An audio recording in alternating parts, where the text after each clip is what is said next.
Let's continue with information system assurance.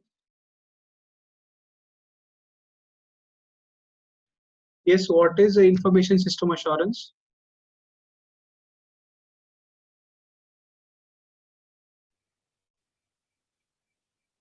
It is assurance that information systems will deliver value in return for investments made in them by shareholders. Who is supposed to give this assurance? Enterprise leaders and auditors. Which auditor? Internal auditor as well as external auditor. Now, how we will give this assurance? What are the methods we will use? We will do these four things. We will review the risk management process. Then we will evaluate IT governance structure and practices. Then we will evaluate internal control system assessment. And then we will review GRC. What is GRC? Governance, risk management and compliance. Now, instead of saying that, what they have done is, instead of saying review of risk management process, they are asking what are the areas you will review to obtain assurance about risk management process.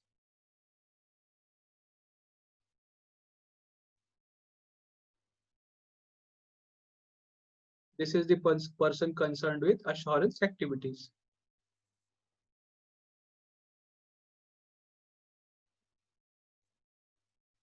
So these are the sample areas of the risk management process, or you can say review of assessing and managing risks. What we will do is, we will go to the risk management function in the organization and we will audit these specific areas, and then we will give the assurance that information systems are delivering value to the shareholders. So the first point here is risk management, ownership and accountability. We had assigned this function to a single person. He was responsible for risk management process entirely. So that is what we are talking about, risk management, ownership and accountability. What does this mean? If due to non-recognition of a certain risk, if we incur a loss, that person will be solely responsible for non-identification and non-recognizing of that risk. So that is what is risk management, ownership and accountability. That single person will be accountable. Okay, who is that single person? This is the person responsible with risk management function. Now, defined and communicated risk tolerance profile. Now, whatever risk he identifies, he will communicate it to all the stakeholders that these are the risks, these are the controls that we have implemented, and these are the risk mitigation strategies we have implemented. So what he will do is, he will prepare a risk tolerance profile. It is not a risk profile, it is a risk tolerance profile. If we are going to tolerate a risk, we will prepare a risk tolerance profile. Okay, what happens in risk tolerance profile? We accept these risks as a part of doing business, but we periodically review them. We don't take any actions, we just review them. So that is what is tolerating the risk. So we will communicate this risk to all the stakeholders. That is defined and communicating risk tolerance profile. After that, root cause analysis and risk mitigation measures. Now the stakeholders will start asking questions to this function that these are the risks which were unidentified before. What is the root cause for non-identification of these risks? So then he will start explaining that these kind of risks, we didn't have this expertise and all. We should have hired an expert. It was my fault and all. So he will give a root cause analysis. And then he will tell what are the risk management strategies he will use for further action. He will also tell you how he will improve the risk management process from here on. So that is what he will do in third point, root cause analysis and risk mitigation measures. After that, quantitative or qualitative risk measurement. Number of risks identified and the severity of the risk identified. So this is what is quantitative or qualitative risk measurement. We will not only take into consideration the number of risks, we will also take into consideration the impact these risks have on the business. That is what is quantitative or qualitative risk measurement. After this, different risks and risk assessment methodology. Now, if we keep on doing this risk management over a period of years, we will develop a database that will have this list of different types of risk, nature of risk, impact of these risks on our business processes, potential losses, vulnerabilities to be exploited, who are the threat agents, competitors, intruders, perpetrators, and all. So that is what we will, after that, what we will do is we'll categorize these risks. And after that, we will try to develop a method of how to deal with this. So that is what is different risks and risk assessment methodology. So this is, we are preparing a database here. After that, risk action plan and timely assessment. We will, after we have categorized them, we have developed the method, we will prepare an action plan. Okay, this is similar to preparing an action portfolio.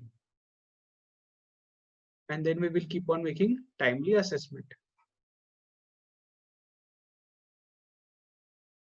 So these are the areas which you will review to assess the risk management process. Okay, we are assessing whether this person is doing his job correctly or not.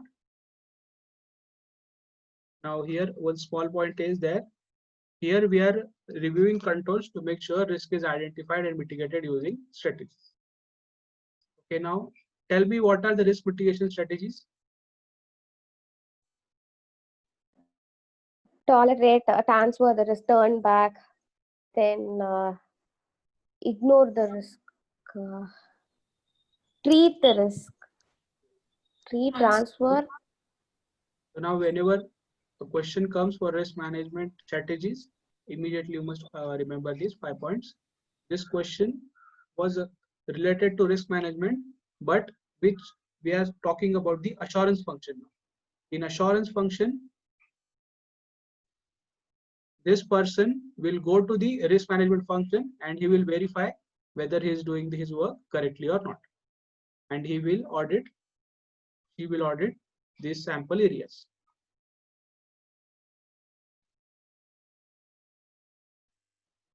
Now the next question is evaluating IT governance structure and practices. We will also evaluate now the IT governance structure and practices. This question is a bit complicated, so focus here.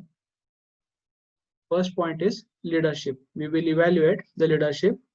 What does this mean? We will evaluate whether IT and business objectives are related or not. So whether the IT strategy is within the business objectives or not. Then we will see what is the involvement of leaders in development of IT, whether they are fully committed or they are objective orientedly committed, which means we have to convince them and then they will take actions. Then whether IT metrics have been established in the organization or not. What are IT metrics? These are the parameters we use to measure our success in achieving objectives. Then what is the role of senior management in the organization? Here in the first point, we are only talking about whether the top management is supporting us or not. If they are supporting us, then obviously the IT will be in line with the business objectives. It will not be abandoned. It will not be not prioritized. Then leadership will involve itself in the development of IT. It will make sure that IT metrics are there in the organization to measure the success of the achieving objectives.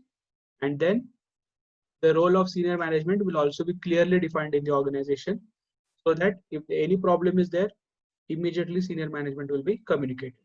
So he will evaluate what is the leadership status in the organization. Then we will evaluate organizational structure. We will evaluate organizational structure. Here we will see that how it is interacting about C and F needs. What is C and F? Current and future needs. We know that an analysis is being made about the current environment and the future environment. So how the management is interacting with the employees in relation to current and future needs, how seriously it is being done in the organization, and then whether there exists a reporting relationships between employees, stakeholders, shareholders, board of directors, and executive management. So we will evaluate whether reporting relationships are there or not, and then how interaction is done about the current and future needs. So these are the two things we will evaluate when we are evaluating organizational structure. After that, third point is processes. We will evaluate whether these controls that we have implemented for these processes, whether they are providing reasonable assurance or not. What are the reasonable assurance? That if there is a risk, it will be reduced or eliminated within the risk appetite of the organization. What is the risk appetite? It is the level of tolerable error or pain threshold. And we will also see whether the processes are supporting the business or not. Business IT, okay, whether the processes are supporting IT or not. So in the third point, we are talking about evaluating the controls and whether the processes are aligned with the IT or not.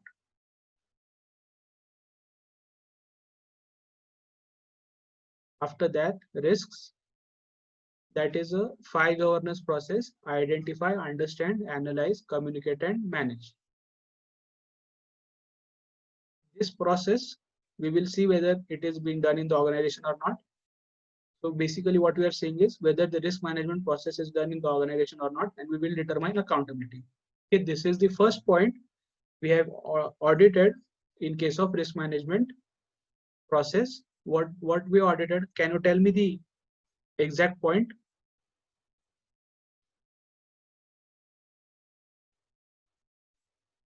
Okay, this is the first point of the previous question.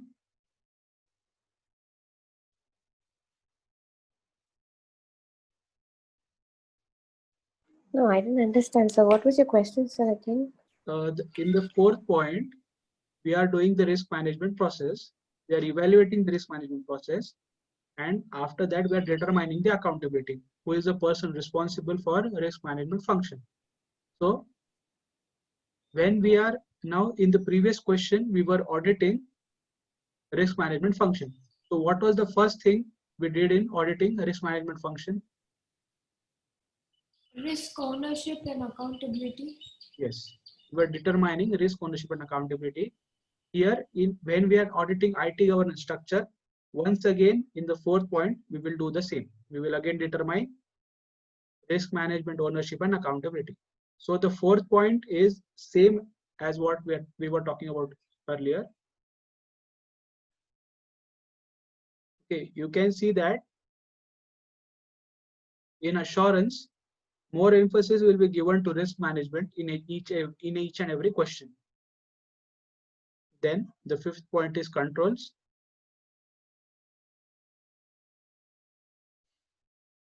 We will see whether in the organization controls are being self-validated or not. What is self-validation? The management itself will do the validation of the controls before auditor does them. Whether there is a system or not, we will evaluate, and then we will see the ownership, documentation, and reporting, how it is done in relation to controls. We will see whether a system is there or not to do this, and we will evaluate the system. We will not evaluate these controls. And then in the end, we have risk appetite, whether the controls are able to reduce the risk within the risk appetite or not. So the third and fifth point, they're basically talking about controls. In the third point, we were saying that whether the controls are providing a reasonable assurance. And in the fifth point, we are seeing whether there is a system in the organization for self-validating the controls. After that, the last point is performance measurement. Here again, we will see whether a system is there in the organization, a framework is there to measure the performance. There is a specific term for this. We call it metrics. We will see whether metrics have been established in the organization or not. That is basically the performance measurement. Now this evaluation will be done by internal auditor or external auditor. This guidance note is issued by the Institute of Internal Audit. We saw what was Institute of Internal Audit in the 6th chapter of Auditing of Information System. So the Institute of Internal Audit, they gave this guidance note to help us in evaluating IT governance structure and practices. Who is going to evaluate this? Internal auditor or external auditor? Basically auditor.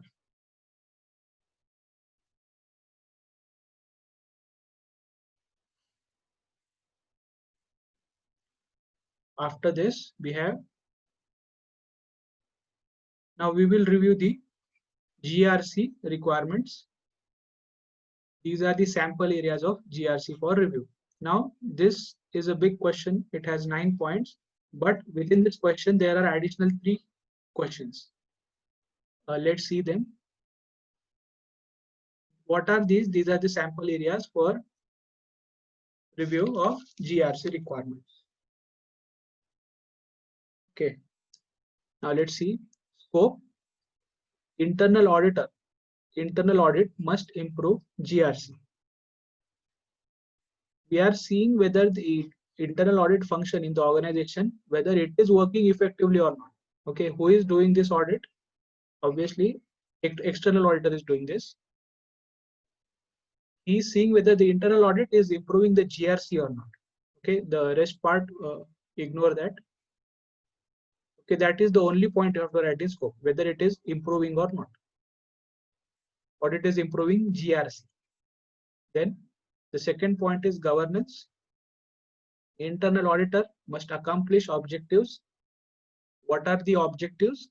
It must promote ethics and values in the organization. Okay, we are auditors. We are supposed to promote ethics and values. If we don't do that, it looks fishy and not professional. Then the second point is ensure performance measurement and accountability. Here again, we are talking about the metrics, whether the metrics are established in the organization or not. Then we have to communicate the risk and we have to communicate the information related to risks. That is your third and fourth point.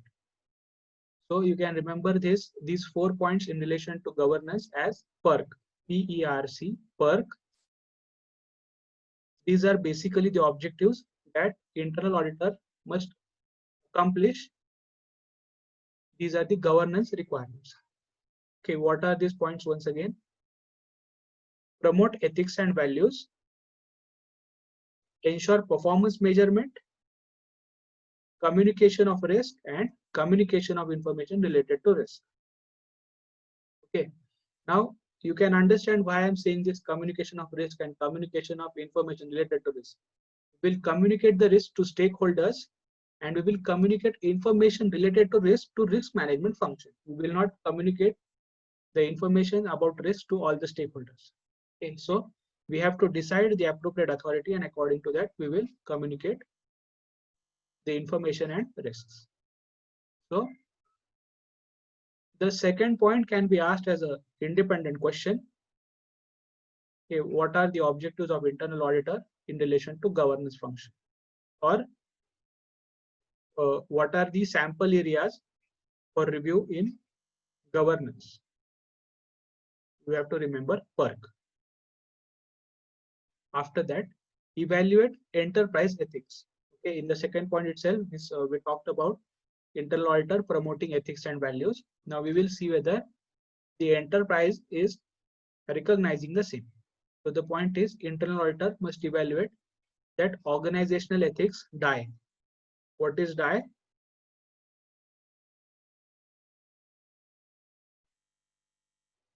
Okay, it is not that DIE. Design, implement, effectiveness. Okay, design, implement, and effectiveness. It is that wala DIE. Design, implement, and effectiveness. So what we will see is if the organizational ethics are implemented, whether they are designed properly or not, and whether they are effective or not. Now, how we will see whether they are effective or not? Once we have communicated what is the desired behavior in the organization, that using abusive language or your attitude towards your seniors or your juniors, you have already communicated the same. Okay, how to behave in an ethical way. If still they are not able to behave in that way, if the internal external auditor sees that people are fighting in the organization, then you have evaluated enterprise ethics that it is not effective. Then the fourth point is risk management. Okay, now fourth, fifth, sixth, seventh. Again, we are only talking about risk management here. You know the person concerned, you will go to the person concerned. You will go there along with the internal auditor and you will start checking these things. Now, internal auditor must improve risk management. He must give information and he must help in improving the risk management process. Then interpretation. Okay, this is an independent question. This interpretation, we will determine whether risk management is effective or not. Again, we are seeing whether the person is performing his job correctly or not. We will see whether his objective and missions are aligned. What is objective and mission? You can see objective is the vision, which is a long-term goal, and mission are his short-term goals. We will see whether his long-term goals and short-term goals are aligned or not. Then we will see whether significant risks are identified or not. Okay, significant risks are identified and assessed or not. Then for those risks, whether he is using the appropriate risk responses. Okay, that is basically the risk mitigation strategies, whether he's selecting the correct one. Okay, what does this mean? That if there is earthquake, flood, tsunami and all, then he must not invest too much time. These are natural disasters and we cannot control it after some extent. And the last point is the risk information capturing and communication. Okay, here again, if we capture information related to risk, we will communicate it to the risk management function. And if we get information about if the risk management function gives us information related to risk, then that information we will communicate to all the stakeholders. Okay, so the last point again is whether the risk information is being captured and communicated or not. Okay, so this interpretation, what we are doing is we are going to the risk management function along with the internal auditor and we are seeing what is the level of interpretation of that function. Okay, the higher the level of interpretation, we will determine that risk management is effective. So key emphasis is on that point, interpretation. Then the sixth point is risk management process. Internal auditor is supposed to gather information to support and understand the risk assessment process. Okay, that RA Pro is risk assessment process. See, he is doing the audit of the organization. He is supposed to evaluate whether there are controls for each and every business process. And in this process of auditing, he will surely come to know some areas which are not covered by the RM function. So he will gather this information and convey this to the risk management function. So that is how we are evaluating whether the internal auditor is helping the RM function or not, whether it is improving the RM function or not in the organization. After that, the seventh point is evaluate the risk exposure. Before that, tell me what are the objectives of auditing? 4 objectives of auditing.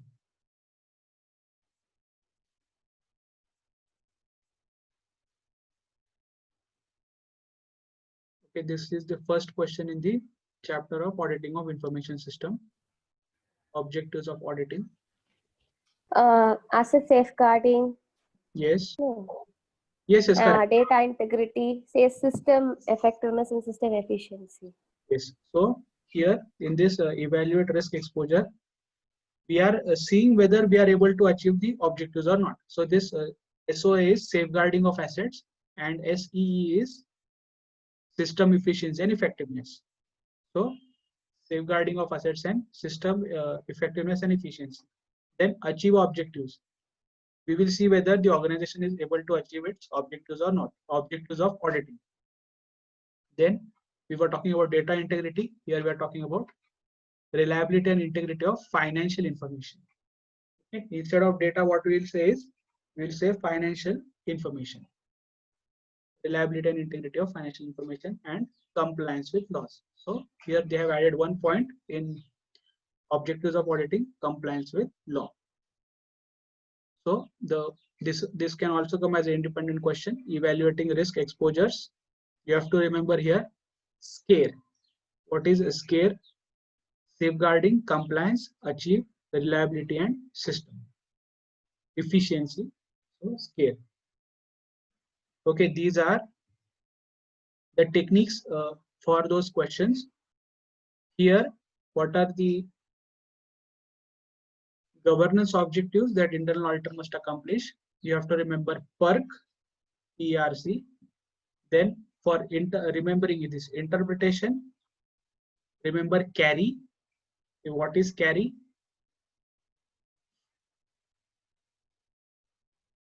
Communication of information. Then alignment of objective and mission. Then risk identification, significant risk identification. Then appropriate risk response.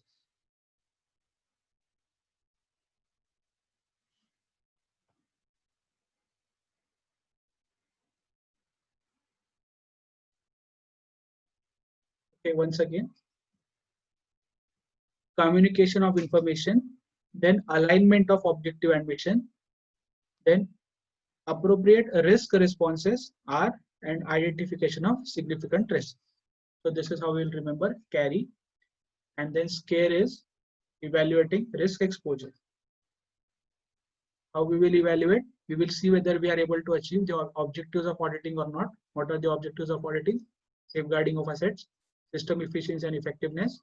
Then instead of saying data integrity, we will say reliability and integrity of financial information, and we will add one point: compliance with laws. You can remember it this way, or you can remember SCARE. Then the 8th point is evaluate fraud and fraud risk factors. Okay, obviously internal auditor will evaluate the fraud potential.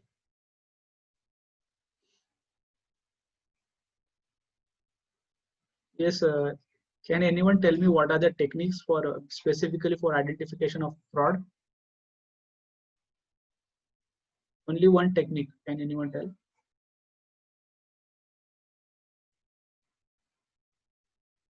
Forget it. The last point is address the adequacy of risk management process. Okay, again we are talking about whether the person is doing his job correctly or not. But what we have to do is, if that person is not doing his job correctly, we are not supposed to tell him how to do it correctly. We have to just give our opinion that he is not doing his work correctly. So what we have to do is, we have to refrain from helping him, okay, from assuming responsibility by actually managing the risk. If he is not doing his work correctly, okay, if the deviations are minor, then we will just point out to him and we will tell him to correct them. But if they are significant and it is happening again and again, then obviously we are not supposed to help him. We are supposed to give our opinion. Okay. So this was a guidance note issued by Institute of Internal Audit again. Okay. So this evaluation will be done by internal auditor only, not by external auditor. Okay. Specifically by internal auditor only. Okay. We will continue the next question in the next session.